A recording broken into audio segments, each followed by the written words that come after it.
اب آپ اس مبارک سلسلے کا 5واں حلقہ سماعت فرمائیں۔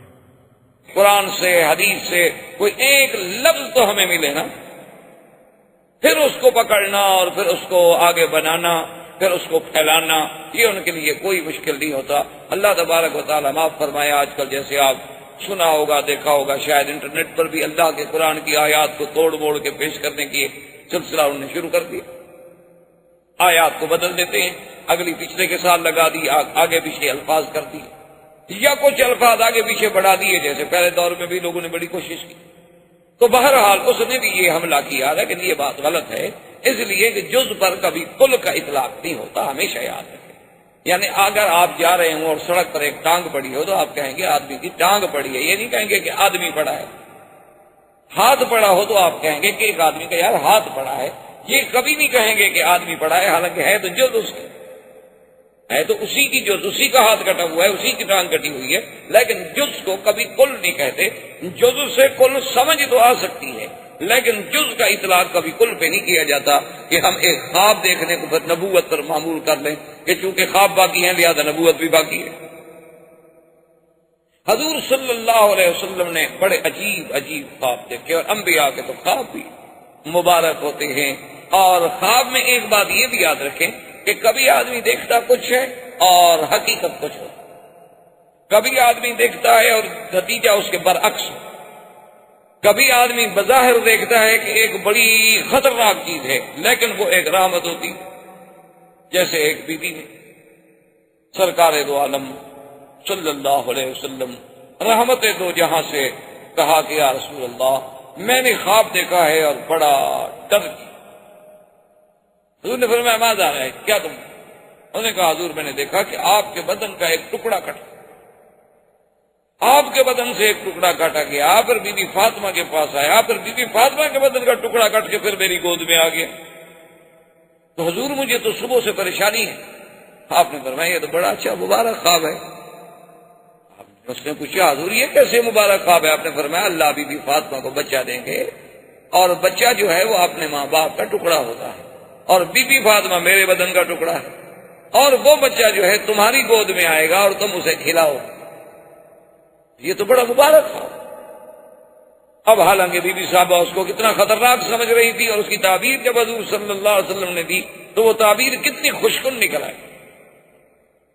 اس لیے جیسے یوسف علیہ السلام کے خواب کا اللہ نے قرآن میں بھی ذکر کر دیا، تو بہرحال یہ بڑی لمبی ایک الگ رؤیا پر علماء نے تو کتابیں لکھی، مستقل کتابیں لکھی، یہ نہیں ہے کہ کوئی معمولی سی بات ہے، اس پر علماء نے تالیفات کی ہیں، کتابیں لکھی ہیں بات۔ اور پھر فن رؤیا جو ہے، تعبیر رؤیا، یہ مستقل ایک ہے۔ اسی لیے حضرت یوسف علیہ السلام نے یہ بات بربنائے تحدیث نعمت کہی تھی، علمنی تعبیر الاحادیث، کہ میرے اللہ نے مجھے خواب کی تعبیر کا خصوصی علم۔ اسی لیے سرکار دو عالم صلی اللہ علیہ وسلم کبھی خواب کی تعبیر خود دیتے تھے، اور نہیں تو حضرت صدیق کو حکم فرماتے تھے کہ تم تعبیر دو، کیونکہ حضرت ابو بکر بھی فن تعبیر رویا میں بہت بڑا مقام ہے۔ اسی طرح تعبیر رویا پر بڑی علماء نے کتابیں لکھی، اور سب سے زیادہ مشہور کتابیں محمد ابن سیرین، وہ بھی تعبیر رویا میں اپنے وقت کے امام، اور اللہ نے انہیں بھی بڑا عجیب علم، یعنی اتنی باریک بینی سے وہ تعبیر دیتے تھے کہ ایک آدمی نے خواب دیکھا کہ میری چارپائی کے نیچے ایک دست ہے انگاروں کا بھرا ہوا، اس میں انگارے دہک رہے ہیں۔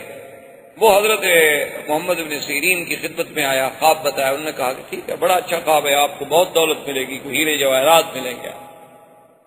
چلا گیا۔ کچھ عرصے کے بعد ایک اور آدمی آیا، اس نے کہا کہ میں نے خواب دیکھا ہے کہ میری چارپائی کے نیچے ایک دست ہے لوہے کا، اس میں انگارے بھڑک رہے ہیں۔ تو آپ نے فرمایا بڑا خطرناک خواب ہے، تمہارے گھر کو آگ لگ جائے گی۔ وہ چلا گیا۔ تو آپ کے طلباء نے آپ سے پوچھا کہ حضرت خواب تو تقریباً دونوں آدمیوں کے ایک جیسے تھے، لیکن ایک آدمی آج سے 4 مہینے پہلے آیا تو آپ نے کہا کہ آپ کو ہیرے جواہر ملیں گے، موتی ملیں گے، پیسے ملیں گے۔ اس غریب کو کہا کہ تمہارا گھر جل جائے گا، خواب تو ایک جیسا ہے۔ انہوں نے فرمایا خواب تو ایک جیسا ہے لیکن وقت ایک جیسا نہیں۔ اس نے جب خواب دیکھا تھا تو موسم ٹھنڈا تھا، تو ٹھنڈی موسم میں آدمی آگ سے فائدہ اٹھاتا ہے، آگ مضر نہیں ہوتی، ہر آدمی آگ استعمال کرتا ہے، اور اس نے جب خواب دیکھا تو موسم گرم تھا، گرمی میں آگ دیکھے تو عذاب کی علامت ہے، تو اس لیے اس وقت کے مطابق میں نے تعبیر دی تھی، میں نے اپنی طرف سے تو کوئی تعبیر دی۔ تو یہ تعبیر رویا جو ہے یہ بھی ایک بہت بڑا علم۔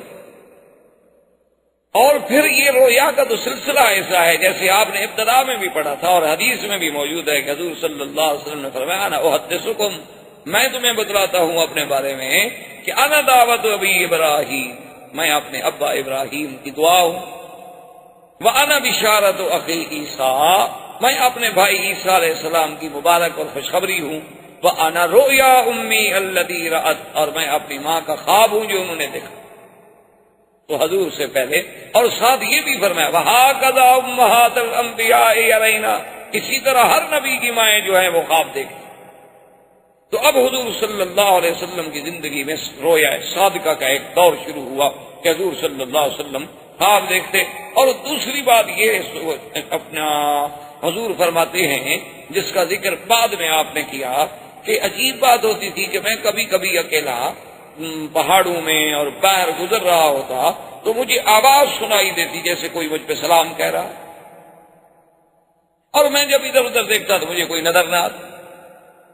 اور پھر اس کے بعد حضور صلی اللہ علیہ وسلم حبب الی الخلاء، اب خدا کی قدرت ہے کہ مجھے علیحدہ بیٹھنے کی طبیعت چاہنے لگی کہ الگ خلوت، یعنی جسے آپ کہتے ہیں خلوت، کہ اب دل نہیں کرتا تھا کہ میں لوگوں میں بیٹھوں، بلکہ طبیعت میں یہ آ گیا تھا کہ مجھے بالکل الگ تھلگ بیٹھنا ہے۔ اور پھر حضور صلی اللہ علیہ وسلم نے اپنی علیحدہ عبادت کے لیے، اپنی یکسوئی کے لیے، اپنے سکون قلب کے لیے جو مقام منتخب فرمایا وہ غار حرا۔ آپ تو چونکہ مکے میں رہتے ہیں الحمدللہ، غار حرا جبل نور جسے کہتے ہیں، تو اسی کے اندر غار حرا ہے، اور وہ غار مبارک ہے کہ آدمی اندر آرام سے اس میں بیٹھ سکتا ہے۔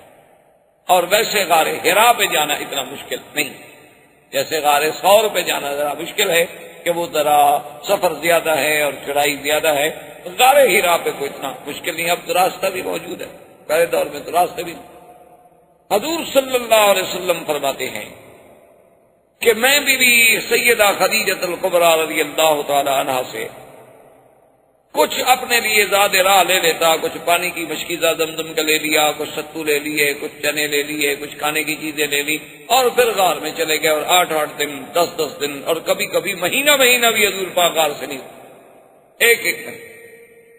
اور آپ ذرا اندازہ کریں کہ اس دور میں کہ نہ بجلی، نہ راستہ، نہ کمکمے، نہ روشنی، تنہائی، کالے پہاڑ، پھر اکیلا جا کے غار میں رہے۔ اسی لیے کسی نے کہا تھا نا کہ وہ شمع اجالا جس نے کیا 40 برس تک غار، تو وہاں نہ روشنی ہے، نہ کھانے پینے کا انتظام ہے، حضور صلی اللہ علیہ وسلم، لیکن اس تنہائی سے حضور کو اتنی محبت تھی، حضور فرماتے حب بھی بھائی دی ہے، مجھے محبوب کر دی گئی کہ بس اب میں نے اکیلا رہا، کیونکہ اللہ تبارک و تعالی وہ پروردگار عالم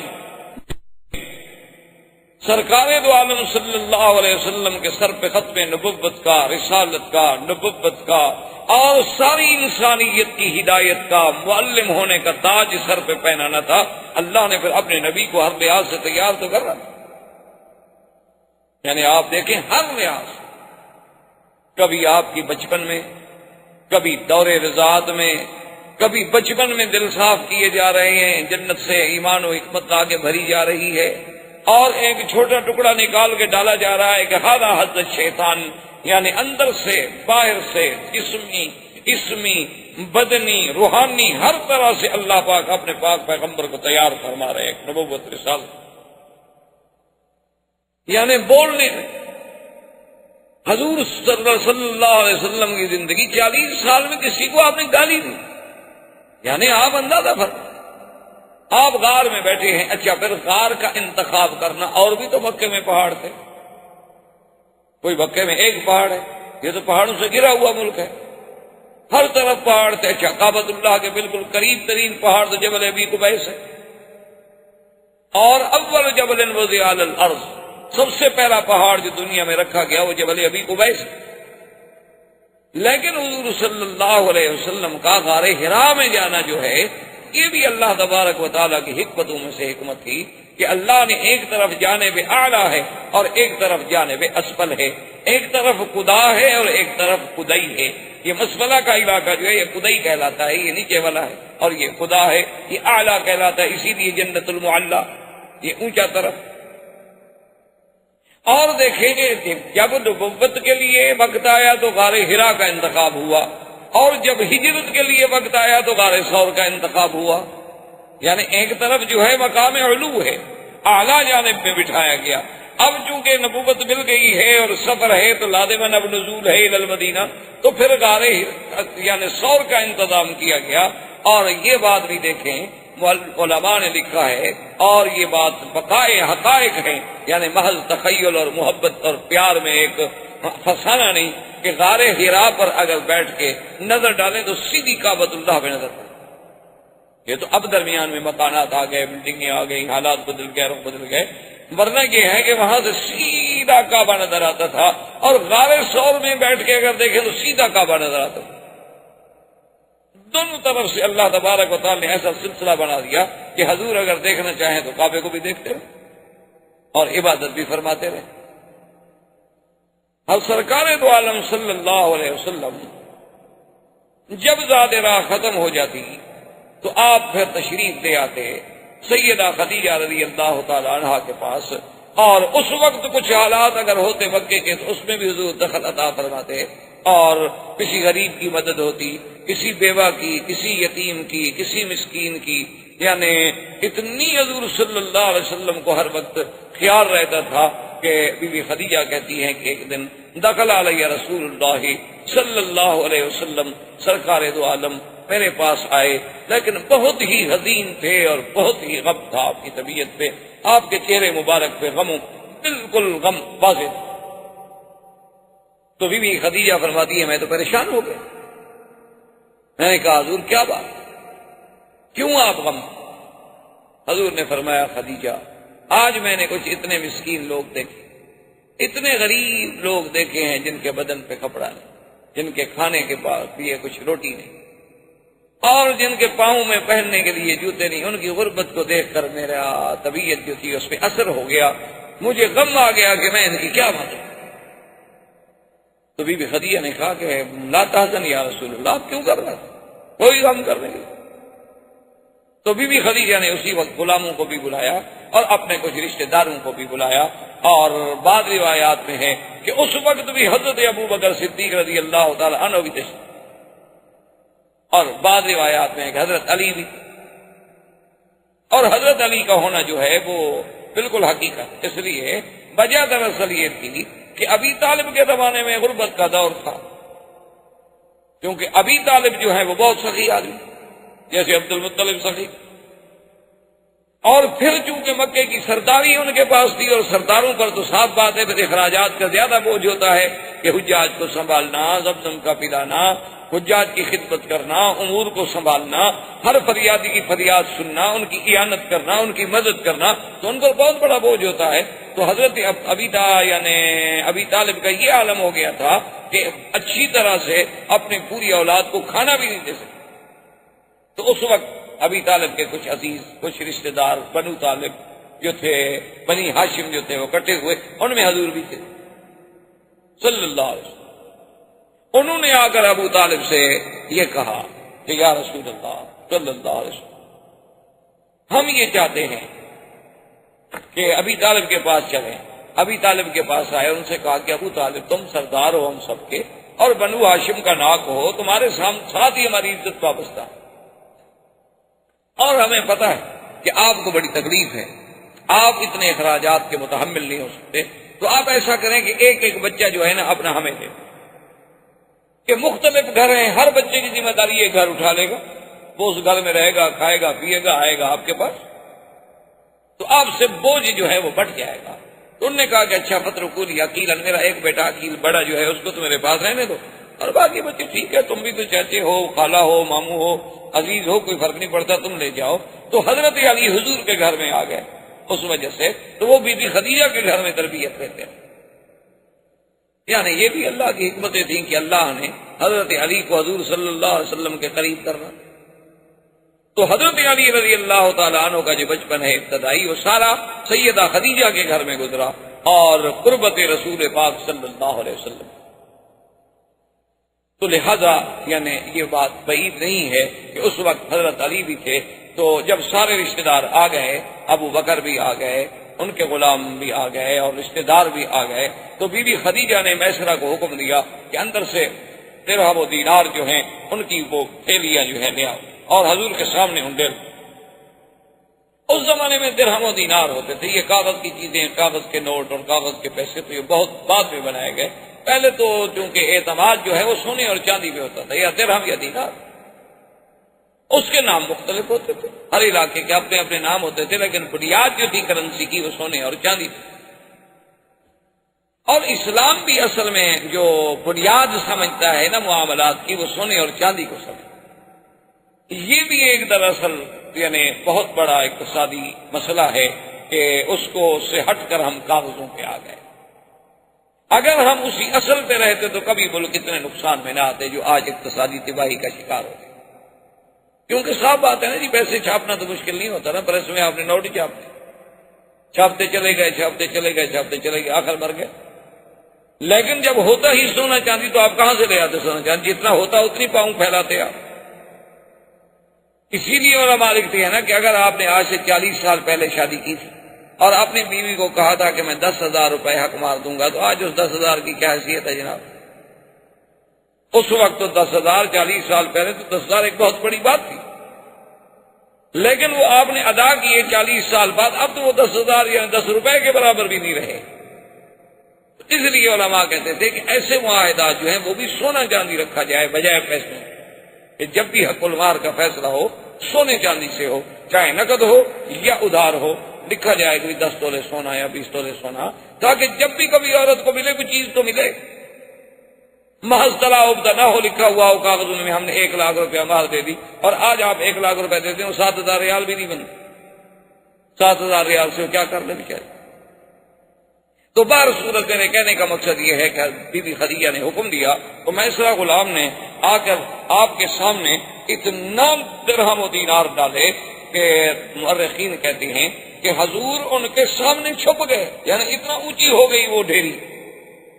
اور اس کے بعد بی بی خدیجہ نے کہا کہ یا رسول اللہ، یہ سارا مال آپ کے لیے ہے، آپ غریبوں میں تقسیم کریں.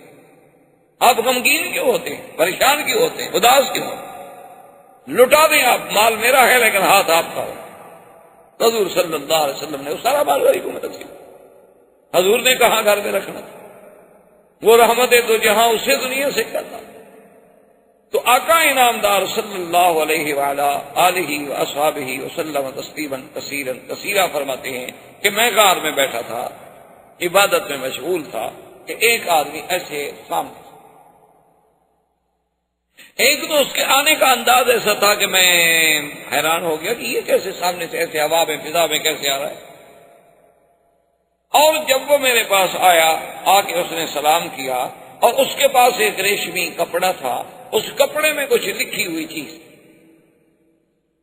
اور جب میں نے اس کو دیکھا تو اس نے آتے ہی سلام کرنے کے بعد ہی مجھے فوراً کہا کہ اقرا اقرا بسم ربک الذی خلق خلق الانسان من علق اقرأ وربك الاکرم الذی علم بالقلم علم الانسان ما لم يعلم.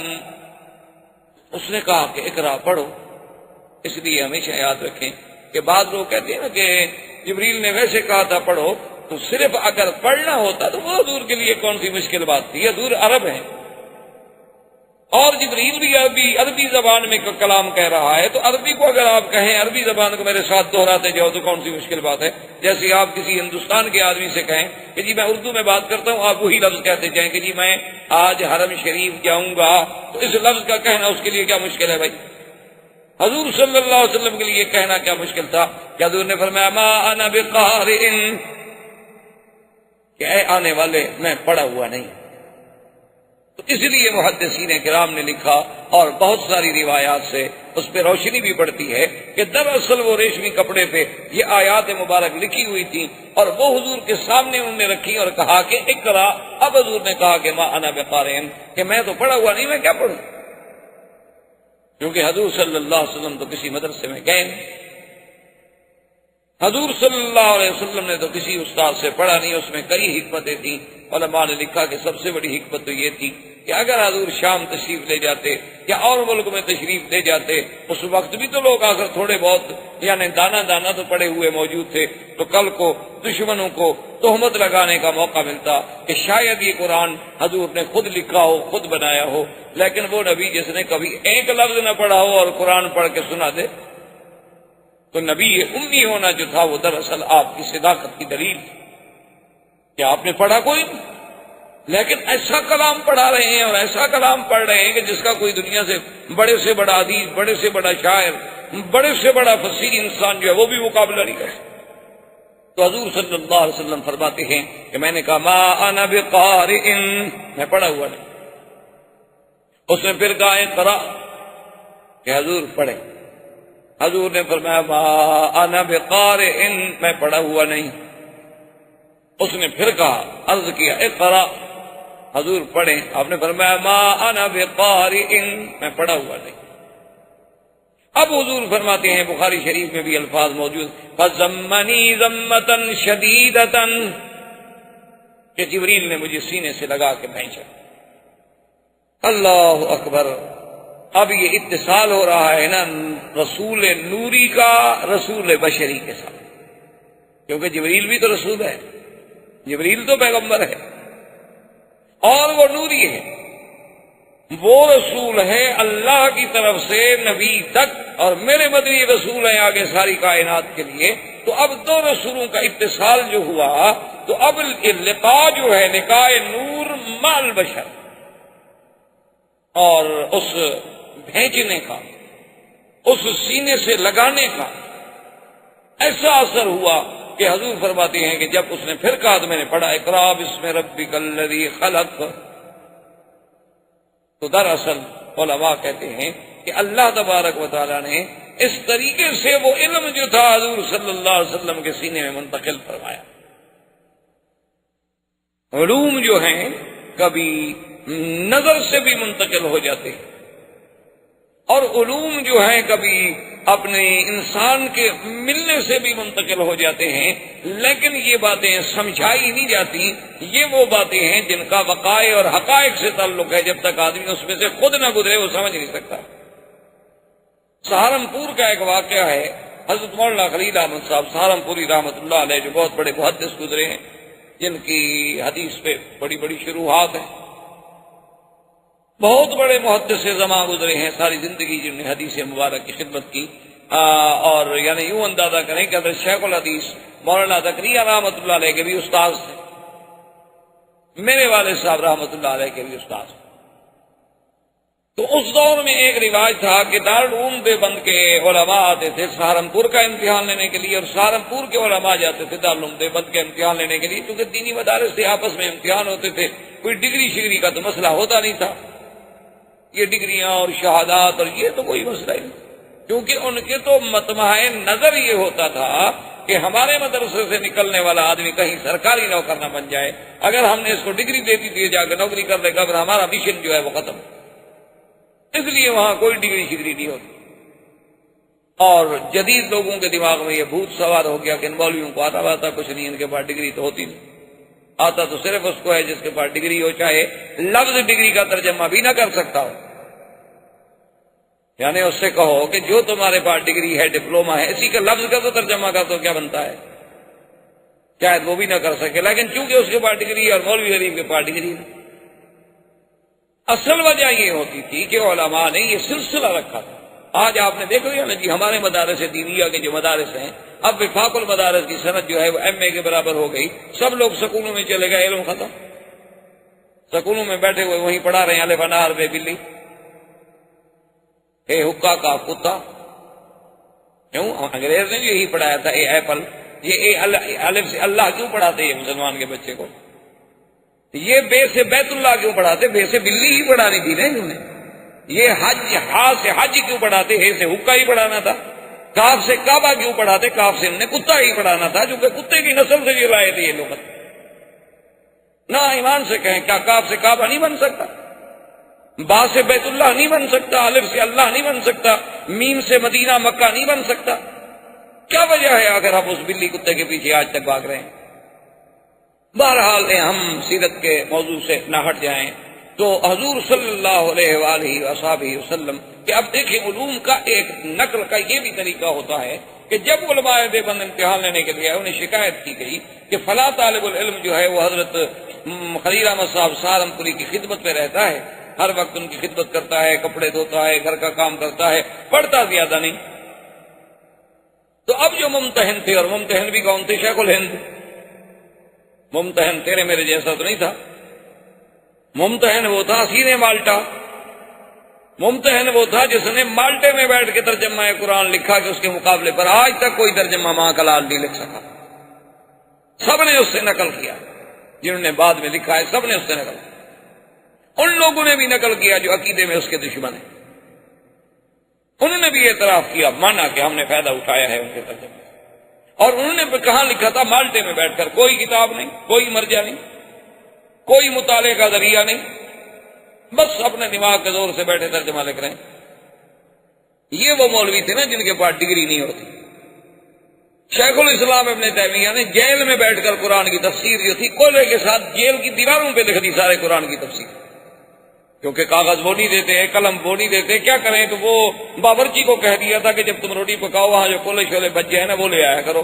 وہ کولے لے آتا اور کولے سے دیوار پر لکھتے رہتے. جیل ختم ہوئی تو تفسیر قرآن ختم ہو. ان کے بعد بھی ڈگری نہیں تھی، بیچارے ان پڑھ آدمی تھے جو کہ ڈگری نہیں تھی.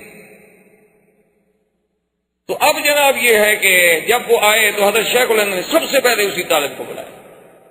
وہ شکایت ہو چکی تھی نا کہ یہ پڑھتا نہیں، تو سب سے پہلے اسی طالب کو بلایا. بخاری شریف کی حدیث کا ایک مشکل ترین سوال پوچھا، بچے نے جواب دے دیا، بالکل ٹھیک. دوسرا سوال پوچھا، جواب دے دیا. تیسرا سوال پوچھا، جواب دے دیا. شیخ الہند فکر کر کے سوچتے سوچتے آخر انہوں نے حضرت مولانا خلیل احمد صاحب سے کہا کہ حضرت آپ کمرے سے باہر تشریف لے جائیں. انہوں نے کہا بتاؤ، میں نے بول رہا ہوں، میں کوئی کر رہا ہوں، میں کوئی اشارہ حدیث کے جواب کے لیے میں اشارے میں سمجھا رہا ہوں. انہوں نے کہا حضرت سمجھا نہیں رہے، آپ اپنا علم اس کے سینے میں ڈال رہے ہیں. یہ جواب تو ایک مولوی نہیں دے سکتا، بچہ کیسے دے سکتا ہے؟ تو اس طرح بھی علوم منتقل ہوتے تھے. حتیٰ کہ بعض عراقیین کے علماء اتنے مشہور تھے کہ استاد بیٹھا ہوا ہے مدینہ منورہ میں، ایک شاگرد بیٹھا ہوا ہے مکہ مکرمہ میں اور پڑھا رہے ہیں. تو اگر یہ بعد کے لوگ جن کا کوئی مقام بھی اتنا بڑا نہیں ہوتا، وہ اگر علوم میں اتنی دسترس کر سکتے ہیں، جسے آج آپ ٹیلی پیتھی کہہ لیں، آپ کچھ کہہ لیں، آپ کبھی اس سے متاثر ہو کے اس کے دماغ میں ایک بات ڈال دی جاتی ہے، اس کو بریف کر دیا جاتا ہے، اس کی برین واشنگ کر دی جاتی ہے، جو دماغ میں ڈال دی گئی وہ نکلتی نہیں. آپ جناب یہ ہے کہ آج یعنی جتنے لوگ ہیں آپ کے پی ایچ ڈی کرنے والے یا سی ایس پی کرنے والے یا آئی سی ایس کے امتحان دینے والے یا اعلیٰ ڈگری حاصل کرنے والے، ان کے دماغ میں یہ بات بٹھا دی جاتی ہے کہ سب سے بڑا تمہارا دشمن مولوی، نکال کے دکھا دو مجھے. وہ سب سے یعنی سب سے بڑی نفرت اس سے کریں گے جس کے چہرے پہ داڑھی دیکھ لیں. ان کے باپ کی بھی داڑھی ہو تو کہیں گے ہاں اولڈ مین. کوئی آدمی پوچھ لے کہ یہ وہ جو آدمی جا رہا تو چھوٹے نہیں ہے، بوڑھا ہے، کدھر گلی میں رہتے، یعنی اس کو باپ ماننے کے لیے، کیونکہ اس کے چہرے پہ نبی کی سنت ہے. انہوں نے ذہنوں میں بٹھا دیا ہے، دماغوں میں بٹھا دیا ہے کہ خوبصورت وہ ہوتا ہے جو نبی کی سنت کا مخالف. دماغ میں بیٹھی ہوئی بات. اس بیچارے کے سوتے اٹھتے بیٹھتے ہر وقت لوری سے لے کر جوان ہونے تک یہ باتیں دماغ میں بٹھا دی جائیں تو وہ کہاں جائے بیچارہ. اس کے لیے تو داڑھی والا آدمی عجیب نظر آتے، کہتے تو کارٹون ہے، یہ کہتے میرا باپ کیسے ہو سکتا. لیکن ان چیزوں کا پتہ، ان دو بالوں کی قیمت کا پتہ قیامت میں لگے گا جب ہم حضور کے سامنے صلی اللہ علیہ وسلم. پھر تمہیں پتہ لگے گا کہ بھئی داڑھی والے کا کیا مقام ہے اور داڑھی منڈانے والے کی کیا حیثیت ہے حضور کی دربار. تو اس طرح جب لقاء ہوا نا جی جبریل کا حضور سے، ضمنی ضمۃ شدیدۃ، اور کہا اقرأ باسم ربک الذی خلق. حضور نے پڑھا اور اس کے بعد فرماتے ہیں جیسے وہ آیا تھا اسی طرح چلا گیا، اور جب چلا گیا تو میرے بدن پہ کپ کپی تاری ہے اور میرا بدن تھر تھر کانپ رہا ہے اور خوف ہے اور ہیبت ہے اور ایک روب ہے، میں سمجھ نہیں سکتا کہ کیا ہو گیا، کیا تغیر آ گیا میری زندگی میں، اتنی بڑی تبدیلی۔ بعض علماء نے تو یہ بھی لکھا ہے کہ اسی وقت جب حضور غار سے آ رہے تھے تو جبریل علیہ السلام کو آپ نے پھر دیکھا کہ وہ آسمان و زمین کے درمیان ایک کرسی پہ بیٹھے ہیں، اور وہ کہتے ہیں کہ انت محمد وانا جبرائیل، اور کہتے ہیں کہ آپ نہ گھبرائیں، میں تو جبریل ہوں اور آپ اللہ کے نبی محمد مصطفیٰ ہیں، اور آپ نے اس کو اس کی اصلی شکل میں دیکھا، جس کے بارے میں قرآن کہتا ہے علمہ شدید القویٰ۔ لیکن یہاں بہرحال لوگوں کو، مورخین کو مغالطہ لگا ہے، حضور پاک نے جبریل کو دیکھا ہے اور دو دفعہ دیکھا ہے، ایک دفعہ زمین میں اور ایک دفعہ آسمان میں۔ اور اسی طرح یہ بھی روایات میں ملتا ہے کہ جبریل علیہ السلام حضور کی بعثت سے پہلے حضور پر سلام بھی فرمایا کرتے تھے، السلام علیک یا رسول اللہ۔ اور اسی طرح حضور صلی اللہ علیہ وسلم پر صرف یعنی انسان تو نہیں بلکہ پتھر، اسی لیے مکے میں آج بھی وہ جگہ ہے، آج بھی وہ گلی موجود ہے۔ آپ مروہ سے جب جائیں گے معلیٰ کی طرف تو یہ چھتی ہوئی بازار جسے آپ کہتے ہیں، اس طرف جب نکلیں گے تو کسی سے بھی پوچھیں کہ زگاگ الحجر، کہ بھئی وہ زگاگ وہ حجر والی گلی کون سی ہے، تو آپ کو بتائیں گے کہ یہ زگاگ الحجر ہے۔ تو اس کو زگاگ الحجر کیوں کہا جاتا ہے؟ حضور نے فرمایا انی لعارف حجرا بمکہ تھا، بخاری شریف میں حدیث۔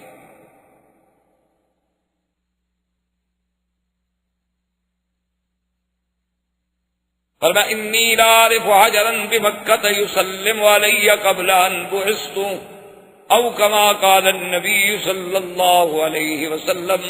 آپ نے فرمایا کہ نبوت ملنے سے پہلے میں اس پتھر کو آج بھی پہچانتا ہوں کہ جب میں اس کے قریب گزرتا تھا تو وہ کہتا تھا الصلاۃ والسلام علیک یا رسول اللہ، مجھ پہ سلام پڑھتا تھا۔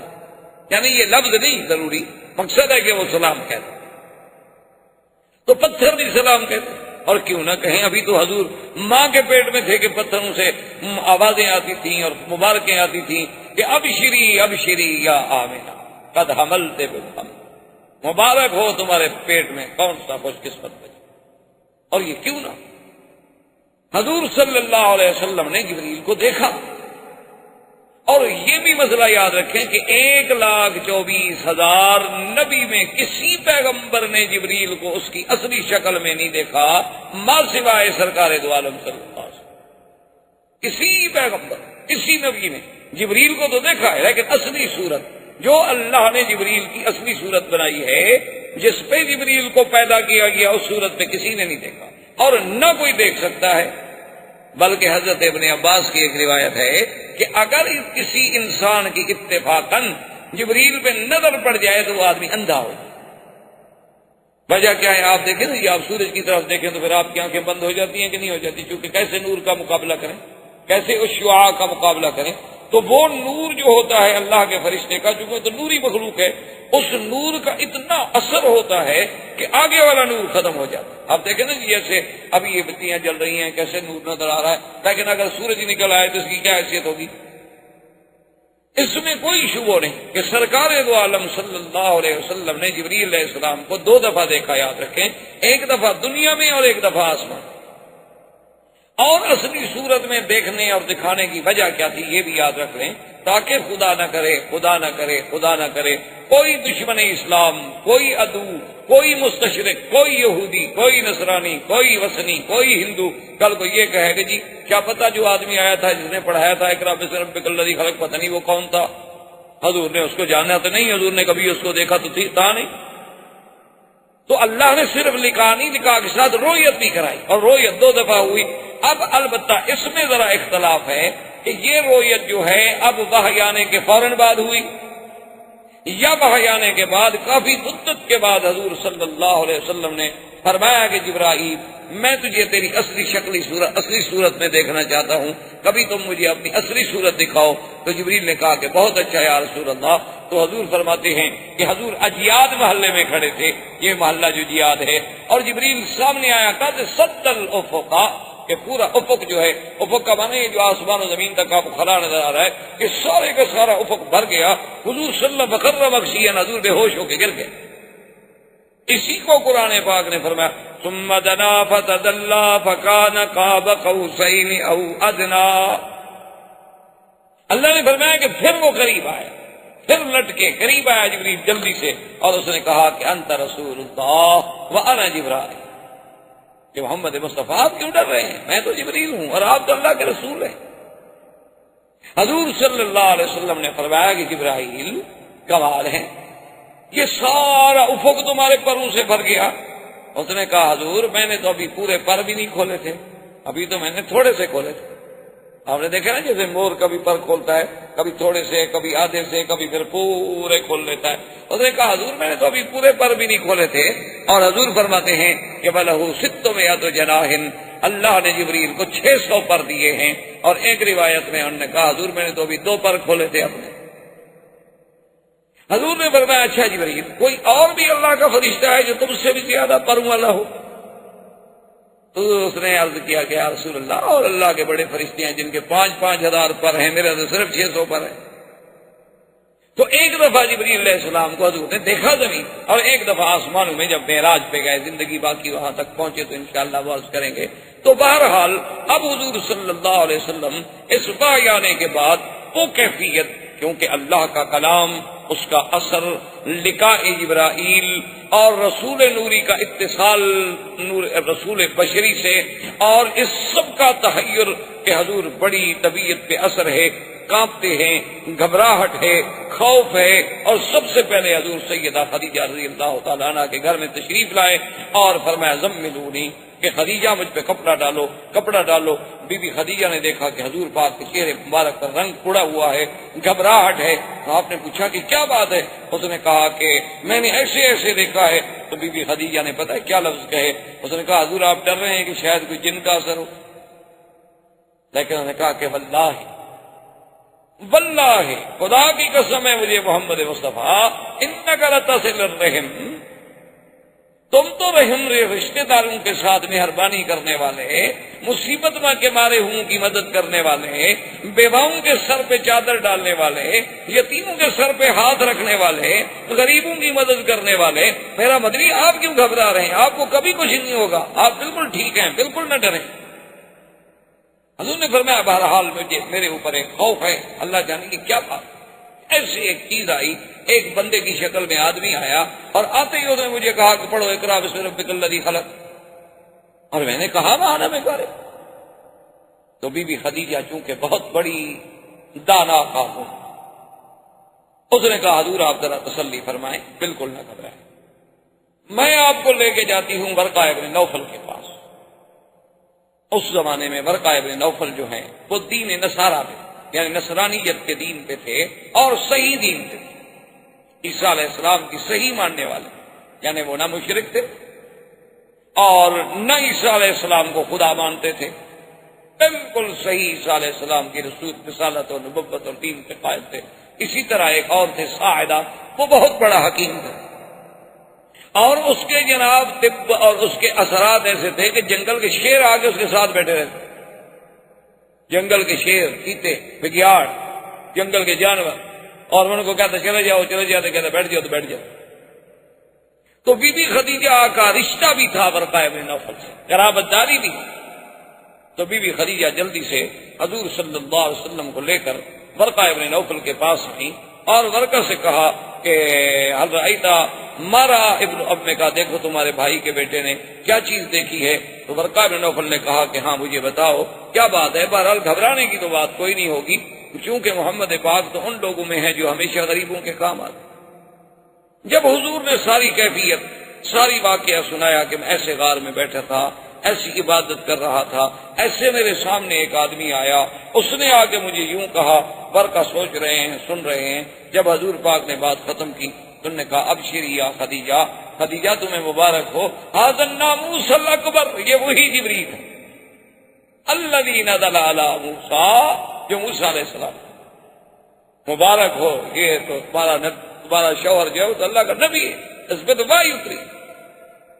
ھذا الناموس الذی نزل علی موسیٰ علیہ السلام، یہ وہی فرشتہ جو موسیٰ علیہ السلام پہ اترا تھا، لیکن علماء نے لکھا کہ انہوں نے یہ نہیں کہا کہ عیسیٰ پہ اترا تھا۔ اس کی دو وجوہات ہیں۔ ایک تو یہ ہے کہ دین کامل اصل میں موسیٰ علیہ السلام، کتاب کامل جو تھی وہ موسیٰ علیہ السلام کی تھی۔ عیسیٰ علیہ السلام کے بعد جو کتاب انجیل تھی وہ بھی دراصل کتاب تورات کتاب ہے۔ اور دوسری بات علماء نے ایک نقطہ یہ لکھا ہے کہ لوگ جو ہیں بعض تو عیسیٰ علیہ السلام کو خدا مانتے تھے، بعض تثلیث کے قائل تھے، بعض اس کو ابن اللہ مانتے تھے، تو اس لیے ان کا حوالہ دینا مناسب نہ سمجھا گیا، تو حضرت موسیٰ علیہ السلام کا حوالہ دیا اس کہ بھی یہ وہ ناموس اکبر ہے، یہ وہ روح القدس ہے، یہ وہ اللہ کا فرشتہ ہے الذی نزل علی محمد صلی اللہ علیہ وسلم۔ اور اس کے بعد اس نے فوراً کہا کہ یا محمد صلی اللہ علیہ وسلم، کاش میں جوان ہوتا، کاش میری صحت مجھے اجازت دیتی، اور کاش میں اس وقت مکے میں ہوتا جب یہ مکے والے آپ کو مکے سے نکالیں۔ تو حضور ساری باتیں سنتے رہے۔ جب ورقہ ابن نوفل نے کہا کہ آپ کو مکے والے نکالیں گے تو حضور جوش میں آ گیا، فرمایا اب مخرجی کیا ہوں، مجھے نکالیں گے مکے سے؟ بھائی نکالا تو اس کو جاتا ہے نعوذ باللہ جس کے اخلاق پہ کوئی اعتراض ہو، جس کے اعمال پہ کوئی اعتراض ہو۔ میرے تو الحمدللہ نہ اخلاق پہ، نہ اعمال پہ، نہ افعال پہ، نہ اقوال پہ، مجھے کیوں نکالیں گے؟ تو ورقہ ابن نوفل نے کہا کہ آپ نہ گھبرائیں محمد مصطفیٰ، اللہ کے نبی جتنے گزرے ہیں ان سب پر یہ وقت آیا ہے اور وہ آپ پر ہے، تو زندگی باقی تو بات باقی۔ السلام علیکم ورحمۃ اللہ وبرکاتہ۔ برادران اسلام، الحمدللہ ہم سیرت النبی صلی اللہ علیہ وسلم کے بارے میں اپنے دروس میں بیان کر رہے ہیں۔ حضور صلی اللہ علیہ وسلم کی سیرت طیبہ کے بارے میں ہم نے اختصاراً جزیرہ عرب کے احوال، حضور صلی اللہ علیہ وسلم کی ولادت سے قبل، پھر حضور صلی اللہ علیہ وسلم کی ولادت سے قبل آپ کے بارے میں مبشرات، ارہاسات، پھر زمانہ ولادت، پھر وقت ولادت، اور اس کے بعد زمانہ رضاعت، اور زمانہ رضاعت کے بعد پھر حضور صلی اللہ علیہ وسلم کا عنفوان شباب اور آپ کا سفر برائے تجارت شام اور واپسی پر سیدہ خدیجہ رضی اللہ تعالی عنہا سے آپ کا نکاح مبارک، اور پھر تجدید کعبہ، بناء کعبہ میں آپ کی شرکت، اور اس کے بعد رویا صادقہ، اور پھر وہ گھڑی، وہ ساعت مبارک، اور وہ عظیم الشان وقت جو بے اعتبار ظاہر کے بھی رحمت تھا اور بے اعتبار باطن کے بھی رحمت تھا، کہ رمضان المبارک میں اور غار حرا میں، جبل نور پہ، حدود حرم میں، اللہ کے پیغمبر پر وہ اللہ کا فرشتہ جو انبیاء اور اللہ کے درمیان میں قاصد ہے، رسول ہے، وہ رسول نوری ہے، اور وہ سب سے پہلی وحی لے کر میرے آقا سرکار دو عالم صلی اللہ علیہ وسلم پہ اترا، اور حضور پاک نے ان آیات مبارک کو تلاوت کرنے کے بعد آپ سیدہ خدیجہ رضی اللہ تعالی عنہا کے ہاں تشریف لائے، اور آپ پر اس وحی کا، اس ثقل کلام کا اور اس لقاء جبریل کا جو اثر تھا، اس کی وجہ سے ایک اس طرح بھی کیفیت تھی جس کا آپ نے سیدہ خدیجہ رضی اللہ تعالی عنہا سے اظہار کیا۔ تقریباً ہم نے یہاں تک اپنے دروس میں بیان کیا۔ اور سب سے پہلی بات تو یہ سمجھیں کہ وحی جو ہے، جب تک وحی نہ ہو اس وقت تک اللہ کا نبی نہیں کہلاتا، حالانکہ فیصلہ تو اللہ تقدیر میں کر چکے ہو، کیونکہ اللہ کے علم میں ہر چیز ہے۔ اللہ کو پتا ہے کہ ہم نے کس کس کو نبوت دینی ہے، کس کو رسول بنانا ہے، اور کس پیغمبر نے کس زمانے میں مبعوث ہونا ہے، کتنا دن اس نے دنیا میں رہنا ہے اور کب، یہ سب اللہ کے علم ہے۔ لیکن جب ان کی بعثت کا زمانہ قریب آتا ہے، تو جب وحی نازل ہوتی ہے تو اب ان کو نبوت ملتی ہے، یعنی وقت بعثت کا تعلق جو ہے وہ وحی۔ اب وحی کیا چیز ہوتی ہے؟ وحی کا معنی ہوتا ہے کہ کسی کلام کا کسی کلام مخفی کا بڑے مخفی طریقے سے کسی تک پہنچانا، اس کو کہتے ہیں وحی۔ اور اللہ جو اپنے نبیوں پہ وحی فرماتے ہیں اس کے پھر یعنی اقسام۔ ایک تو وحی کا طریقہ یہ ہوتا ہے کہ اللہ تبارک و تعالیٰ اپنی قدرت سے پیغمبر کے سینے میں بات ڈال دیتے ہیں، یہ بھی ایک وحی ہے۔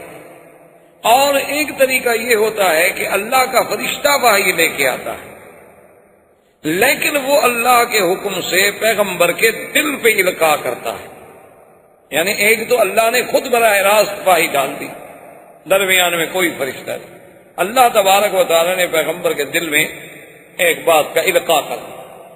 دوسرا طریقہ یہ ہے کہ آیا تو فرشتہ، اترا تو فرشتہ لے کر وہ وحی، لیکن اس نے کہا اللہ تبارک و تعالیٰ کے پیغمبر کے دل پر اللہ کے حکم سے اس وحی کو اتار دیا، جیسے کہ قرآن پاک نے ایک مقام پہ اس کی وضاحت بھی کی ہے، فرمایا نزل به الروح الامین علی قلبک لتکون من المنذرین، آپ کے دل مبارک، یہ دو۔ اور تیسری صورت یہ ہوتی ہے کہ وہ فرشتہ کسی انسان کی شکل میں آ کر اللہ کے پیغمبر کے آمنے سامنے بیٹھ کے وہ وحی سناتا ہے۔ اور سب سے آسان صورت یہی ہوتی کہ جب فرشتہ کسی انسانی شکل میں اللہ تبارک و تعالیٰ کے پیغمبر کے سامنے آئے اور آ کے بات کرے اور اللہ تبارک و تعالیٰ کا پیغام پہنچائے۔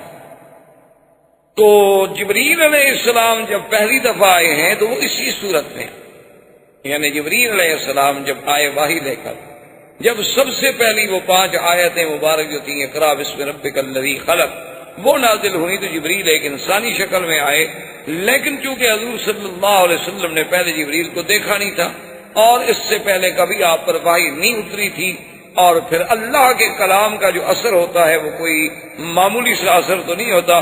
صحابہ کہتے ہیں کہ ہم نے اپنے آنکھوں سے دیکھا کہ حضور اگر اونٹنی پہ بیٹھے ہیں اور وحی اترنی شروع ہوئی تو اونٹنی کھڑی نہیں ہو سکتی تھی، بیٹھ کر۔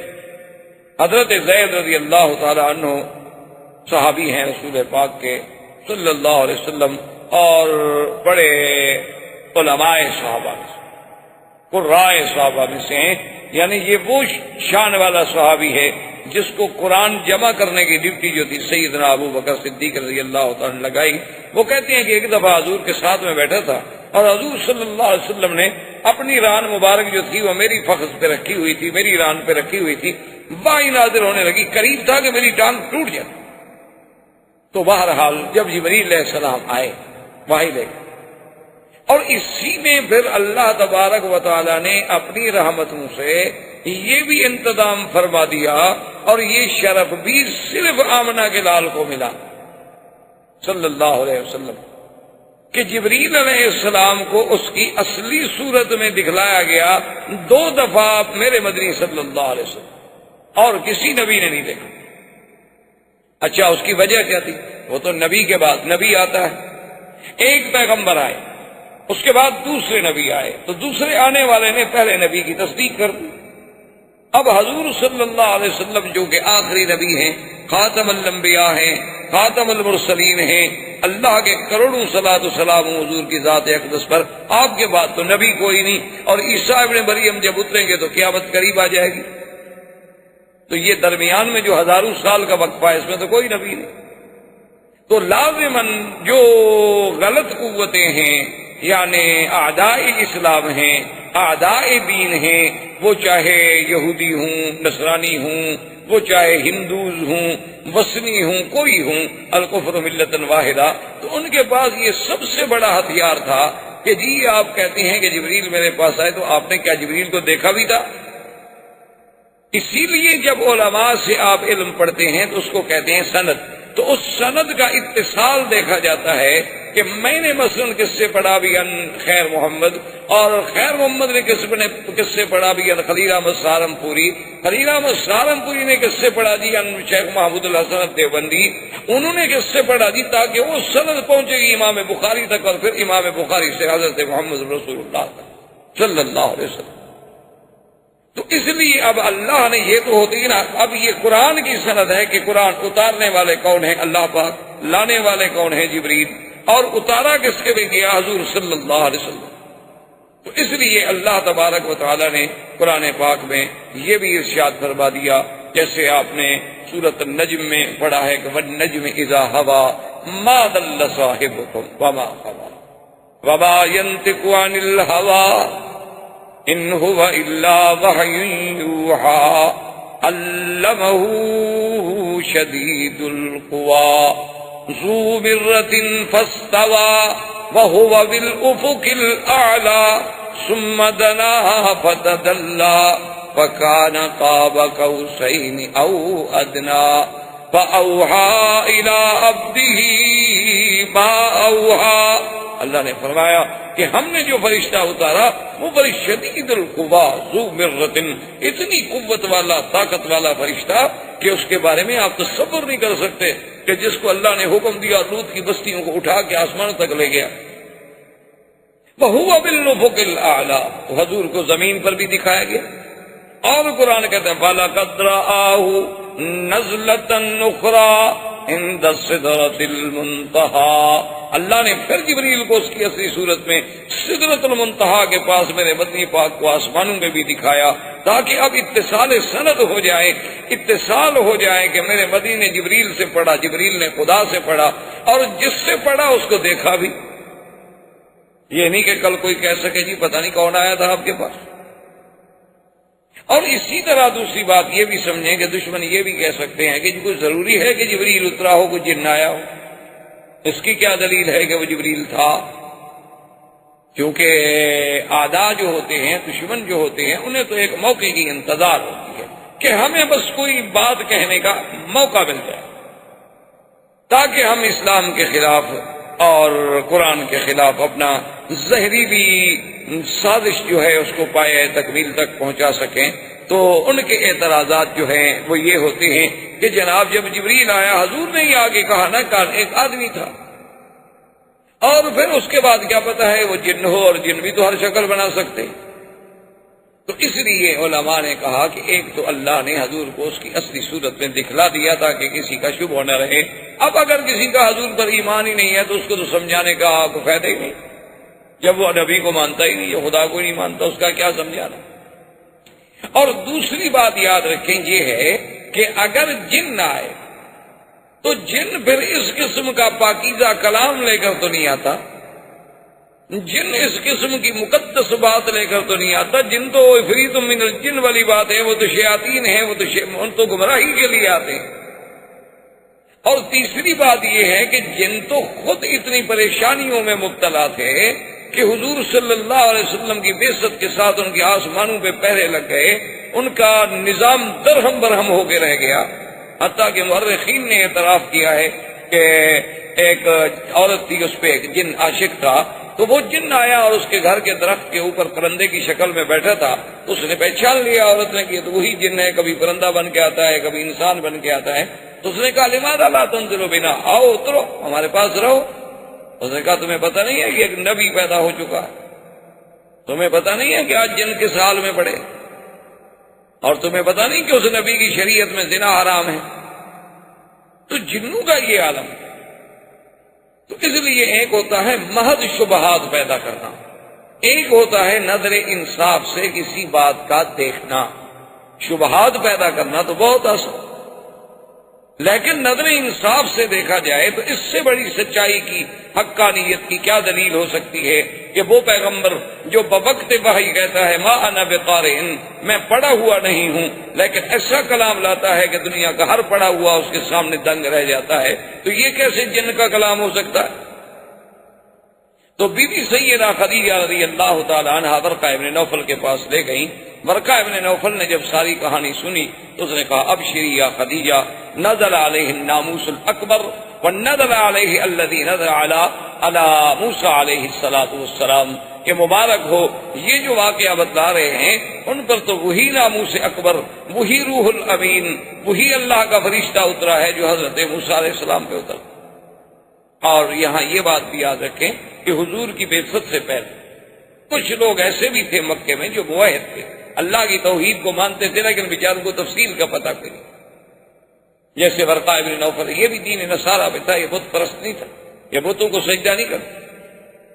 اسی طریقے سے اور عمرو بن نفیل تھا، اسی طریقے سے قص بن قیس بن ساعدہ تھا۔ یہ وہ لوگ تھے جو دعوت توحید دیتے تھے، لوگوں کو کہتے تھے کہ دین حنیف اختیار کرو، دین ابراہیم علیہ السلام اختیار کرو، یہ تم جو بتوں کو پوجتے ہو اور بتوں کے آگے سجدہ کرتے ہو یہ کوئی دین نہیں ہو سکتا۔ یہ کیسا دین ہے کہ آدمی اپنے ہاتھوں سے بت بنائے اور ان کو آ کے رکھ دے اور ان کو پھر دیوی دیوتا سمجھ کے پوجنا شروع کر دے؟ یہ بات نہ عقل میں ہے اور نہ نقل میں ہے، ان چیزوں سے بچ جاؤ۔ اور بڑی عجیب عجیب کیسے ابن ساعدہ عجیب عجیب باتیں کرتا تھا، اور اللہ نے خدا کی قدرت دیکھیں، اس کو اتنی بڑی حکمت بھی دی تھی، علم بھی دیا تھا، اور اس کو اللہ نے اتنی بڑی وجاہت دی تھی کہ جب مکے والوں نے اس کی توحید کے سبق سے تنگ آ کے اس کو مکے سے نکال دیا تو اس نے باہر جا کے چشمے پہ ڈیرا لگا لیا۔ اس چشمے پہ جنگل کے درندے آتے، شیر آتے، چیتے آتے، بگیاڑ آتے، پانی پیتے، اس کے ساتھ بیٹھے رہتے، اور کبھی کبھی اگر ایک جانور پانی پی رہا ہوتا اور دوسرا اس کے اوپر کوشش کرتا اس سے آگے پانی پینے کی تو وہ ان کو ڈانٹتا اور مارتا اور کہتا ہے اس کو پانی پینے تو کیوں زیادتی کرے ہو؟ یعنی اس کا حکم جو ہے وہ درندوں اور چرندوں پہ بھی چلتا تھا، لیکن وہ توحید پہ تو رہے، لیکن ان کی دعوت میں اتنی اثر پیدا نہیں ہو سکا۔ اب حضور صلی اللہ علیہ وسلم کی جب آپ نے ورقہ ابن نوفل کی باتیں سنی تو ورقہ نے ایک خاص بات یہ بھی کی، اس نے کہا کہ یا لیتنی، یا رسول اللہ کاش اس وقت میں بھی موجود ہوتا اور میری جوانی ہوتی، تاکہ میں آپ کا انصار بنتا، آپ کا خادم بنتا، آپ کا معاون بنتا، یہ قوم آپ کو مکے سے نکالے گی۔ تو حضور صلی اللہ علیہ وسلم بھی جوش میں آگے فرمایا اب مخرجیہم، بخاری شریف کی حدیث ہے، آپ نے فرمایا اب مخرجیہم، مکے والے مجھے نکالیں گے؟ کیوں نکالا تو اس کو جاتا ہے جس کے کردار پہ کوئی بات ہو، مجھے کیوں نکالیں گے؟ اس نے کہا حضور آپ پریشان نہ ہوں، جتنے نبی گزرے ہیں ان سب کو قوموں نے نکالا، ان سب کو ہجرت کرنی پڑی ہے، حق کہنے والوں پر یہ امتحان آتے ہیں۔ یہ کبھی نہیں ہو سکتا کہ حق کہا جائے اور تکلیفیں۔ اس لیے ہمارے ایک عالم دوست فوت ہو گئے، اللہ ان کی قبر پر رحمت فرمائے، وہ کہتے تھے یہ کبھی نہیں ہو سکتا کہ آدمی حق کہے اور لوگ حلوہ کھلائیں۔ تو انہوں نے کہا یہ حلوہ کھانے والے جو ہیں یہ سمجھ لو کہ پھر حق نہیں کہتے، ورنہ اللہ کے انبیاء کو تو پتھر ملے اور ہمیں حلوہ آخر کیوں ملتا ہے؟ اس کا معنی ہے کہ ہم کچھ حق کھل کے کہہ نہیں رہے، ہم کچھ تھوڑا بہت اوپر وہ شوگر کوٹڈ کر رہے ہیں کنین کھلانے کے لیے، اس کے اوپر کوئی میٹھا میٹھا لگا رہے ہیں، ورنہ اگر کھل کے حق کہیں تو اللہ کے نبی کا لوگوں نے حق برداشت نہیں کیا تو ہمارا حق کون برداشت کرے؟ یہ کیسے ہو سکتا ہے کہ حق الحق مر، حق تو کڑوا ہوتا ہے؟ یہ تو کبھی ہو نہیں سکتا کہ حق میں میٹھا، حق تو کڑوا لگے گا۔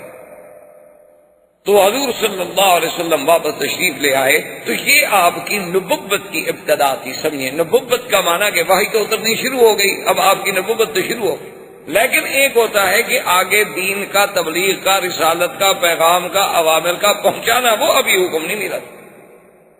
پہلا حکم تو صرف اتنا تھا نا اقرأ باسم ربک الذی خلق، آپ پڑھے۔ تو اب حضور صلی اللہ علیہ وسلم ایک روایت مبارک میں ہے کہ اپنے گھر میں لیٹے ہوئے تھے سیدہ خدیجہ کے گھر میں، اور کپڑا مبارک اوپر ڈالا ہوا تھا، کیونکہ قرآن پاک میں دو مقام پہ لفظ ہے، ایک مدثر اور ایک مزمل۔ مزمل کا معنی بھی یہی ہوتا ہے کسی کپڑے کا اپنے اوپر لپیٹ کے لیٹ جانا، سو جانا۔ مدثر کا معنی بھی، دثار کا معنی یہی ہوتا ہے کہ کوئی بڑے سے بڑا کپڑا لے کر یا کوئی بڑے سے بڑا کمبل لے کر، کوئی چیز لے کر آدمی اپنے آپ کو لپیٹ لے اور لیٹ جائے تو اس کو کہتے ہیں مزمل، اور اسی کو کہتے ہیں مدثر، دثار سے اور تزمیل سے۔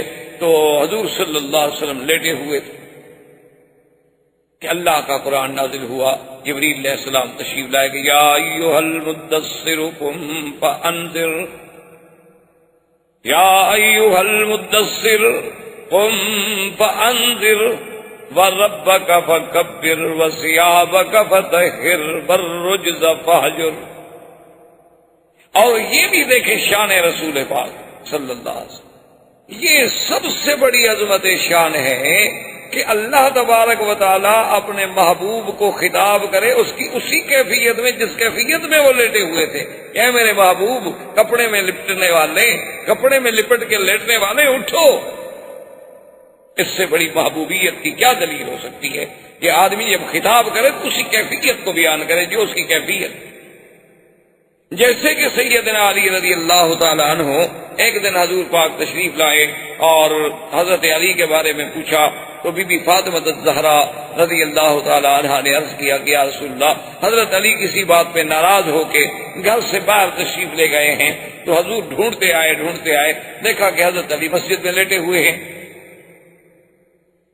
اور مسجد میں بھی اس انداز میں لیٹے ہوئے ہیں کہ ایک کچی اینٹ سرانے کی نیچے رکھی ہوئی ہے مٹی کی، اور اسی مٹی پہ لیٹے ہوئے ہیں، کوئی پرچھا بھی نہیں، کوئی نیچے بستر بھی نہیں، کوئی کپڑا بھی نہیں، کچھ بھی نہیں.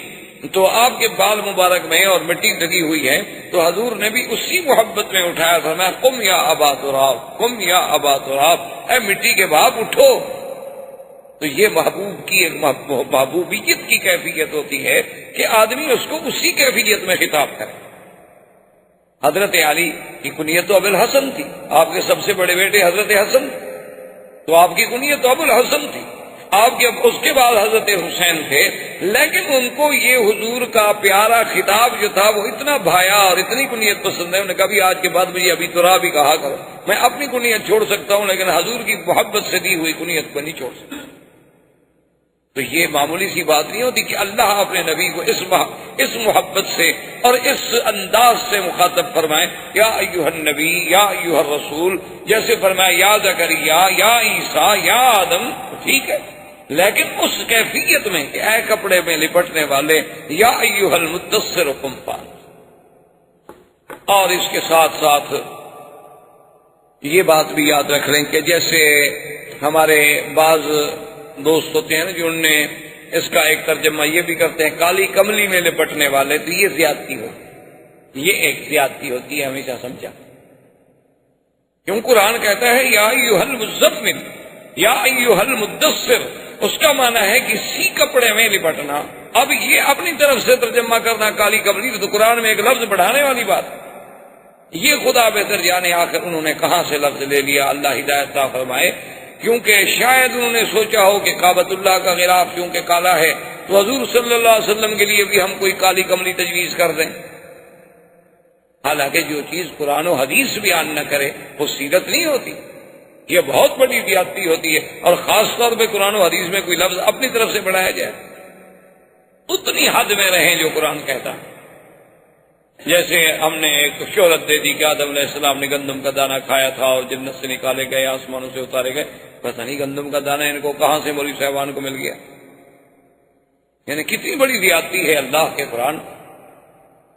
یہی فرق ہوتا ہے ایک عالم دین کا اور ایک غیر عالم کا، کہ کبھی عالم اپنی طرف سے اضافہ نہیں کرے گا اللہ کے قرآن میں. اسی لیے آپ نے دیکھا نہیں، کبھی آپ پڑھیں نا ترجمہ تو آپ کو یوں لگے گا کہ ترجمے میں بھی سلاست نہیں ہے، تسلسل نہیں ہے، عبارت ایک دوسرے کے ساتھ جڑی ہوئی نہیں ہے. تو عجیب عجیب اوپری سی عبارت لگتی ہے قرآن کے ترجمے کی اردو میں. وجہ یہ ہے کہ جو جتنا ترجمہ کرنے والا محتاط ہوگا وہ اردو کی عبارت کا خیال نہیں کرے گا، وہ تو اللہ کے قرآن کے لفظ کا خیال کرے گا کہ بھی اس لفظ کا ترجمہ کیا بنتا ہے، آگے عبارت بنے نہ بنے. وہ اس کا محتاج ہے قرآن کے، اس کے لیے ہم عبارت بنائیں. اور ہم سمجھتے ہیں کہ کمال کی تفسیر تو وہ لکھی ہے نا جی، وہ جناب عبارت پڑھنے میں لطف آتا ہے، پتہ لگتا ہے نا کتنا سلیس عبارت، چاہے اس میں 20 لفظ اپنے ڈال دیے گئے سلیس بنانے کے لیے، حالانکہ وہ قرآن کا ترجمہ نہیں ہوتا. آپ تفسیر میں جو کچھ لکھیں، تفسیر کرنا الگ بات ہے، قرآن کے لفظ کا ترجمہ کرنا الگ بات ہے. ایک تو سب سے پہلی بات یہ سمجھیں کہ قرآن بھی تو خود ترجمہ ہے، پر ترجمے کا ترجمہ کرنا کتنا مشکل ہو جاتا ہے. کیونکہ اللہ نے نقل کیا نا کہ نوح علیہ السلام نے قوم سے یہ کہا، تو نوح علیہ السلام نے قوم سے کوئی عربی میں بات تھوڑی کی، وہ تو سریانی زبان میں بات کی تھی یا عبرانی زبان میں بات کی تھی. اللہ نے اپنے نبی کے لیے وہ عربی میں ترجمہ کر کے نوح علیہ السلام کی بات کا سنا دیا، تو وہ بھی تو ایک ترجمہ ہے جس کو خدا نے کیا، پھر اس کے ترجمے کا ترجمہ کرنا کوئی آسان بات نہیں ہوتی. تو اس لیے بہرحال سمجھیں قرآن نے اتنا کہا کہ یا ایھا المدثر، بس قرآن نے اتنا کہا کہ یا آدم ولا تقربا هذه الشجرہ، اس درخت کے قریب مت جانا. وہ کون سا درخت تھا اللہ جانے، جب اللہ نے قرآن میں نام نہیں لیا تو ہم کہاں سے ڈھونڈ کے لے آئیں. یہ سب سے بڑی بنیادی غلطی ہے جس سے ہم گمراہ ہوتے ہیں، اللہ معاف فرمائے. اللہ حضرت شاہ جی رحمت اللہ علیہ عطا اللہ شاہ بخاری جب فوت ہو گئے اور قاضی احسان جب فوت ہو گئے تو قاضی احسان کے بارے میں ان کے ایک بڑے معتقد تھے اور بہت بڑے وہ ادیب بھی تھے، وکیل لائر بھی تھے، قانون دان بھی تھے اور سیاسی لیڈر بھی تھے اور بڑے اچھے رائٹر بھی تھے. تو انہوں نے شورش کاشمیری کو خط لکھا کہ میں قاضی صاحب کی یعنی سوانح لکھنا چاہتا ہوں، چونکہ قاضی صاحب کے ساتھ تمہارا بھی بہت بڑا تعلق تھا تو مہربانی کر کے ان کے کچھ واقعات مجھے لکھیں. تو انہوں نے شورش صاحب نے جواب دیا کہ سوانح ضرور لکھو لیکن خدا کے لیے قاضی صاحب کو قاضی صاحب ہی رہنے دینا. یعنی سوانح لکھتے ہوئے یہ نہ کرتا کہ ماں فوق الفطرت چیز بنا دو.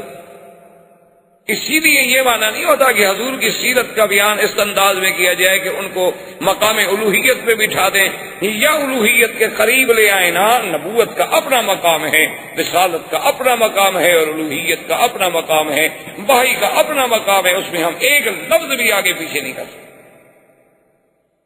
تو جب یہ حکم ملا کہ یا ایھا المدثر قم فانذر، اٹھو میرے مدنی، اب اٹھو، اب سونے کا وقت گزر گیا، اٹھو اور قوم کو ڈراؤ اور اپنے رب کو بڑا مانو، اپنے رب کی بڑائی کرو. ربک فکبر، رب کو بڑا کیا مانا؟ رب کو بڑا بناؤ. مانا یہ کہ تمہارے اوپر ہر حکم تمہارے رب کا چلے. جیسے آپ گھر میں کوئی بات ہو نا تو بچے کوئی شرارت کر رہے ہوں تو اگر کہتے بھائی عقل کرو، گھر میں بڑا ہے، بھائی تمہارا بڑا بھائی ہے، بھائی تمہارا باپ موجود ہے، دادا موجود ہے، بھائی آرام سے بات سنو، بڑا بات کہہ رہا ہے. تو رب کو بڑے بنانے کا معنی یہ تو نہیں ہے نا کہ بات تو تم کافروں کی مانو اور ویسے اللہ اکبر بھی کہتے رہو. یہ رب کو بڑا بنانا نہیں ہوتا. اس کا معنی یہ ہے کہ آپ اللہ سے بھی دھوکہ کر، کہ آپ نماز میں تو کہہ دیتے ہیں اللہ اکبر لیکن آپ نے خدا کو کبھی بڑا سمجھا نہیں. خدا کو بڑا سمجھتے تو اس کی نافرمانی کیسے کر، گناہ کیسے کر. اب جب یہ حکم ملا حضور صلی اللہ علیہ وسلم نے اپنی دعوت کا آغاز جو کیا تو سب سے پہلے اسلام لانے والوں میں کون ہے؟ سیدہ خدیجہ. اول من اسلمت، سب سے پہلے اسلام لانے والی بی بی خدیجہ. اسی لیے یعنی میں باہر کے ملکوں میں بھی اور کہیں بھی جب اللہ موقع دیتا ہے تو آج کل کے جو ہمارے جدید لوگ ہیں جو بڑے جدیدیت سے متاثر ہیں، جدید نظام سے اور جدید تہذیب کے بیچارے دل دادا ہیں، تو جنہیں بڑا غم کھا رہا ہے عورتوں کی آزادی کا، مساوات کا، وہ کہتے ہیں جی اسلام نے عورت کی شہادت کا حق نہیں دیا. انہیں بتاتا ہوں خدا کے بندے، اسلام نے تو عورت کو اتنی بڑی عظمت دی کہ میرے مدنی کی نبوت کی پہلی گواہ عورت ہے. سب سے پہلے اسلام لانے والی کون ہے؟ خدیجہ. اسلام نے تو اتنی بڑی عزت دی ہے عورت. اب سیدہ خدیجہ اسلام لانے کے بعد حضرت زید اسلام لائے. حضرت زید کون تھے؟ جن کا واقعہ پہلے ہم پڑھ چکے ہیں کہ زید ابن حارثہ تھے لیکن بیچارے غلام بن کے آئے اور زید ابن محمد کہلائے. اصل میں وہ غلام تھے، پھر بی بی خدیجہ نے خریدا، بی بی خدیجہ نے انہیں آزاد کر کے حضور کی غلامی کے لیے وقف کر دیا. تو وہ بھی چونکہ اسی گھر میں رہتے تھے تو اس پر حضرت زید بھی اسلام لائے. اور یہ گھر والوں کی بات ہو رہی، یعنی گھر والوں میں سے اول کون اسلام لایا؟ سب سے پہلے بی بی خدیجہ، حضرت زید اور سیدنا علی. چونکہ حضرت علی رضی اللہ تعالی عنہ کو حضور صلی اللہ علیہ وسلم نے ابی طالب سے مانگ لیا تھا کہ چچا آپ کی اولاد بہت زیادہ ہے، اب اللہ کا فضل ہے ہم اپنے پاؤں پہ کھڑے ہیں، آپ اپنا ایک بیٹا مجھے دے دیں جن کی تربیت بھی میں کروں گا اور خرچہ بھی میں برداشت کروں گا. تو حضرت علی کو بھی حضور لے آئے اور حضرت علی نے بھی سیدہ خدیجہ کے گھر میں یعنی حضور کے گھر میں تربیت. اور اسی لیے حضرت علی کے بارے میں آتا ہے نا کہ آپ کا لقب تھا کرم اللہ وجہہ، مانا یہ تھا کہ اللہ آپ کے چہرے کو عزت دے، اس لیے کہ آپ نے کبھی کفر میں بھی اور بچپن میں بھی کبھی بت کو سجدہ دیا، یعنی بچپن میں بھی، حالانکہ زمانہ کفر تھا لیکن اس کے باوجود بھی حضرت علی رضی اللہ تعالی عنہ نے کبھی کسی بت کو سجدہ نہیں کیا. حضور سرکار دو عالم صلی اللہ علیہ وسلم نے اس ابتدائی یعنی نبوت سے پہلے بھی کبھی کسی بت کے سامنے نہیں جھکے، اور کبھی بلکہ ایک دفعہ جب راہب نے کہا کہ اقسم علیک باللات والعزی، فرمایا خبردار مجھے لات اور عزیٰ کے بارے میں قسم نہ دے. انی ابغضہما، میں تو ان سے بغض کرتا ہوں، مجھے تو سب سے زیادہ نفرت لات عزا سے۔ تو حضرت علی نے بھی کبھی سجدہ نہیں کیا تھا، حضرت علی بھی اسلام لے آئے۔ اب حضور صلی اللہ علیہ وسلم کی بیٹیاں سیدہ رقیہ، سیدہ ام کلثوم، سیدہ زینب، سیدہ فاطمہ رضوان اللہ تعالی علیہن اجمعین، حضور صلی اللہ علیہ وسلم کی 4 بیٹیاں۔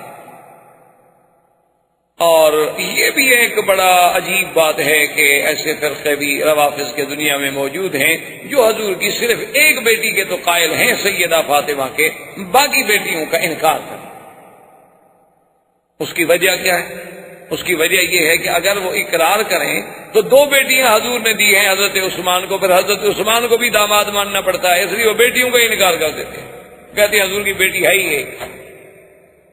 بھئی اللہ کے بندے، بیٹیوں کے بارے میں پوچھنا ہے تو باپ سے پوچھیں کہ تمہاری کتنی بچی ہے۔ بیٹیوں کے بارے میں پوچھنا ہے تو سیدہ خدیجہ سے پوچھیں، ماں سے پوچھیں کہ تمہاری کتنی لڑکیاں ہیں۔ بیٹیوں کے بارے میں پوچھنا ہے تو چاچا سے پوچھیں، قریبی عزیزوں سے پوچھیں، یہ تو نہیں کہ 1400 سال کے بعد ایک مولوی سے پوچھیں۔ تو بہرحال 4 بیٹیاں بھی اسلام لے آئیں۔ اب حضور صلی اللہ علیہ وسلم نے اپنی دعوت کا آغاز کیا کہ گھر سے باہر بھی اب بات کو رکھا جائے۔ تو جب دعوت کا آغاز گھر سے باہر کیا گیا تو سب سے پہلے ایمان لانے والے سیدنا ابو بکر، اور حضور صلی اللہ علیہ وسلم نے فرمایا، آپ نے فرمایا کہ دنیا میں ایک انسان ہے جس کو میں نے جب اسلام کی دعوت دی تو اس نے کوئی سوال نہیں کیا، اس نے یہ نہیں پوچھا کہ حضور وحی کب اتری، آپ کے پاس کیا دلیل ہے کہ آپ اللہ کے نبی ہیں، آپ کے پاس کیا دلیل ہے کہ واقعی وہ جبریل آیا تھا۔ انہوں نے کہا یہ پہلا شخص ہے سیدنا صدیق کہ میں نے دعوت اسلام دی، اس نے کہا قبلت اشہد ان لا الہ الا اللہ واشہد ان محمد رسول اللہ۔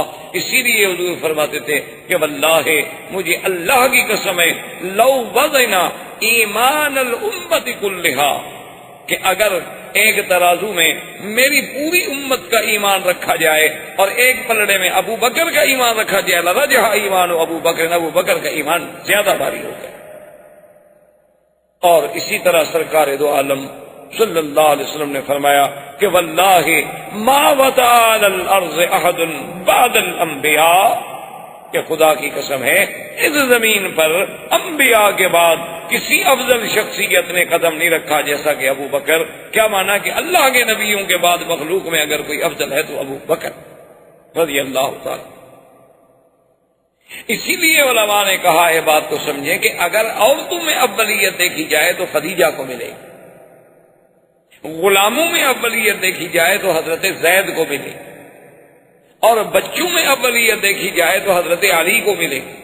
لیکن باشعور اور سمجھدار اور عین رشد والے سن میں اگر اولیت دیکھی جائے تو ابو بکر کو ملے گی، چونکہ حضرت علی ایمان لائے لیکن بچے تھے، بی بی خدیجہ اسلام لے آئی لیکن عورت تھی، زید اسلام لے آئے غلام تھے لیکن آزاد، اور سرزمین حرم کا، سرزمین مکہ کا ایک عظیم معروف انسان، وہ ایمان لانے۔ اسی لیے علماء نے لکھا کہ سب سے پہلا ایمان لانے والا کون ہے؟ ابو بکر، چونکہ باقی یا تو غلام ہے، حضور کی بیوی ہے، یا حضرت علی بچے ہیں۔ اور یہ بات بھی یاد رکھیں کہ سیدنا ابو بکر بھی ان لوگوں میں ہیں کہ جنہوں نے اسلام لانے سے پہلے بھی کبھی بت کو سجدہ نہیں کیا، بلکہ آپ کے والد ابی قحافہ وہ تو بتوں کو سجدہ کرتے تھے، باقاعدہ بتوں کی عبادت کرتے، تو وہ حضرت صدیق کو بڑا زبردستی پکڑ کے لے جاتے کہ بھائی تم بھی تو میرے ساتھ چلو نا، کبھی میرے خدا کے سامنے بیٹھ کے عبادت کرو، کچھ تضرع کرو، کچھ عاجزی کرو، تم کبھی بھی نہیں آتے ہمارے ساتھ۔ تو حضرت ابو بکر صدیق کسی طریقے سے، کسی بہانے سے، اب باپ سے آدمی کیا کرے، باپ سے نہ تو لڑ سکتا ہے، نہ جھگڑ سکتا ہے، نہ باپ کے آگے زور سے بات کر سکتا، تو کوئی نہ کوئی بہانہ کر کے حضرت صدیق ادھر ادھر ہو جاتے۔ لیکن اتفاق کی بات یہ ہے کہ ایک دفعہ حضرت ابی بکر اپنے گھر میں تھے اور ابی قحافہ ضد کر گئے، انہوں نے کہا آج میں تمہیں کبھی نہیں چھوڑوں گا، تم جا کے میرے ساتھ میرے خدا کی بات، اور پکڑ کے لیا اپنے عبادت خانے میں۔ جب آ گئے تو حضرت صدیق فرماتے ہیں کہ اب میرے لیے کوئی چھٹکارا نہیں تھا، تو اللہ نے میرے دماغ میں بات ڈالی. میں نے کہا ابا جان بات یہ ہے کہ آپ جائیں، آج میں علیحدہ بیٹھ کے اس مسئلے پہ غور کرتا ہوں اور پھر علیحدہ بیٹھ کے عبادت کروں. ابا خوش ہو گئے، والد چپ کر کے چلے گئے. حضرت صدیق فرماتے ہیں جب مجھے تسلی ہو گئی کہ ابا دور چلے گئے اب نہیں آئیں گے، میں نے جا کر دور سے دیکھ لیا اور دروازہ بند کر کے آیا، اور میرے باپ کا وہ جو خدا بنا کھڑا تھا، میں نے اس سے کہا کہ بھائی مجھے پانی پلاؤ، مجھے پیاس لگی ہے، پانی چاہیے. اب وہ کیا بات کرے. میں نے کہا چلو پانی وانی نہیں تو کوئی روٹی شوٹی کھلا دو. تو اب روٹی کیا کھلائے جی، بت کیسے روٹی کھلائے گا. تو کہتے ہیں میں دور گیا، میں نے ایک بڑا پتھر اٹھایا، پتھر اٹھا کے آیا، پھر دروازہ اندر سے بند کیا. میں نے کہا بات سنو، تم میرے باپ کے خدا ہو، نہ مجھے پانی پلاتے ہو نہ کھانا کھلاتے ہو، تو چلو میں تمہیں توڑتا ہوں، کم سے کم اپنی حفاظت تو کرو. اور میں نے پتھر مارا اور ٹکڑے ٹکڑے. یہ کیسے خدا ہو سکتے ہیں پتھر کے خدا. اور پھر میں چلا آیا. بعد میں جب ابھی قحافہ گئے، انہوں نے جا کے جناب اپنے عبادت خانے میں جا کے دیکھا تو عجیب منظر تھا کہ خدا ٹوٹا ہوا ہے. خدا کو بندہ توڑ دے. لیکن جب اللہ عقل چھین لے تو پھر کیا ہو سکتا. اب جناب انہوں نے جا کر واپس آئے بڑے غصے میں، بڑے جوش میں، اور ابی بکر کی والدہ سے کہا کہ پتہ ہے تمہیں تمہارے بیٹے نے کیا کیا. انہوں نے کہا مجھے تو نہیں پتا. انہوں نے کہا کیا کیا. وہ تو میرے خدا کی توہین کر دی، اہانت کر دی، ایسا کیا ایسا کیا. کہاں ہے ابی بکر، آج میں نہیں چھوڑوں گا، اس کو سزا دوں گا. تو ابی بکر کی اماں نے کہا کہ ابھی قحافہ جلد بازی نہ کرو، بات کو ذرا ٹھنڈے دل سے سنو اور سمجھو. انہوں نے کہا کیا بات ہے. اس نے کہا بات سنو کہ جب یہ ابو بکر میرے پیٹ میں تھا تو میں جب جنگل سے گزرتی تھی تو آواز آتی تھی کہ یا امت اللہ بالتحقیق ابشری بالولد العتیق لقبہ فی السماء صدیق وہو للنبی صاحب ورفیق.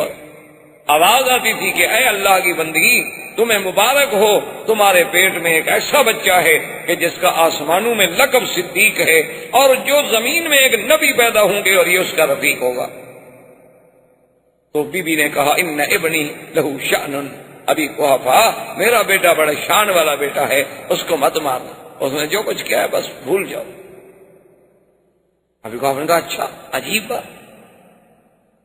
تو یعنی آپ اندازہ کریں کہ اللہ تبارک و تعالیٰ کے نبی سرکار دو عالم، اللہ کے کروڑوں صلاۃ و سلام ہوں میرے نبی پہ، آپ نے کتنی پیاری بات کی. فرمایا ان اللہ اختارنی ثم اختار لی اصحابی فجعل منہم اصحاری وانصاری. اللہ نے مجھے ساری مخلوق میں چن لیا اور میرے لیے پھر میرے صحابہ کو بھی خود چن لیا. ساتھی بھی اللہ نے چنے.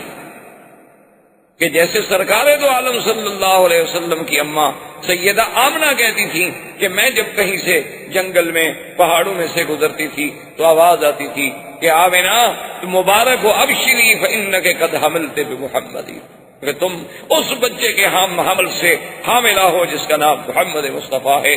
اور میں حیران ہوتی تھی کہ آواز کہاں سے آ رہی ہے، مجھے پتہ نہیں.